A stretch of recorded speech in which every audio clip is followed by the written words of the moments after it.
generating more income and stuff. So for Warren, he actually has an indicator. He said that if a bank earn about ROA in terms of 1.3% or more, that means this bank is doing very well in terms of managing its asset, and eventually it's going to be selling above its book value. So the book value means that even if the banks close down today, let's say if PB is 1, that means you are able to get back exactly the same amount that you invested in. But when we buy banks, if we want to have a margin of safety, we want to buy PB less than 1. But for Warren, he say that if the bank is doing so well, it's very unlikely that you can buy a PB less than 1. Okay, great. So based on the list here, it seems like USB again is the most efficient. Really another dark horse. And the next one will be Wells Fargo. That's right. And is this information readily available? Yes, it's on the annual report as well. Okay, let me just take a look, okay?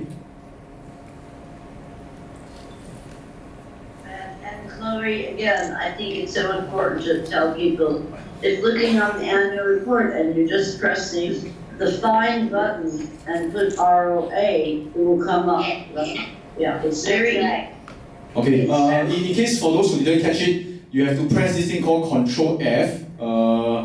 Download the annual report, Control F, and then you can really go and find whatever indicators you want. We will summarize these 3 key indicators again. And these 3 indicators, again, talks about how profitable banks are. In the previous segment, we talked about what are red flags. Again, right, because doesn't mean they make money, they will make money forever. We also got to make sure that they are, we talk about being conservative, not having too many, like, over leveraging and things like that. Okay? So, let's take a look at USB. Wow, very consistent. And we're talking about the benchmark being 1.3. So, pass. It's a beautiful pass. So if you want to do the summary for these 3 key things we want to identify for profitable banks, the first one will be their net interest margin. We always have to compare it with the peers, right? And then after that, we also want to have a consistency in terms of the growth in the deposit, more money coming in so that they can lend more money out as well.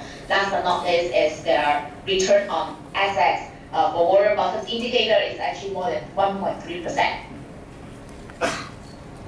Okay, great. So we actually go through a very quick segment today talking about the 3 indicators. Did you guys learn something? Yeah. Now we have some time, right? Maybe for just one question. So anyone has a question? Anybody? On like investing, anything for Chloe, for Mary, for myself? Again, the actual event hasn't started, but this is just a warm-up. Anyone got any question? Nobody, yeah? Okay. Oh yes. Okay. Can we come on the stage and then maybe ask a question? Can we invite her? Okay. Just maybe I just pass you the mic. Oh, okay. Yeah. So let's listen to some of the questions. Before she answers the question, right? I'm going to tell a bank joke also, a banking joke. I'm asking people about banks, right? But somehow they don't seem to have interest. Never mind. It's okay now. Never mind. Yeah. It's still early. Okay. Yeah. What's your question? It's not funny, man.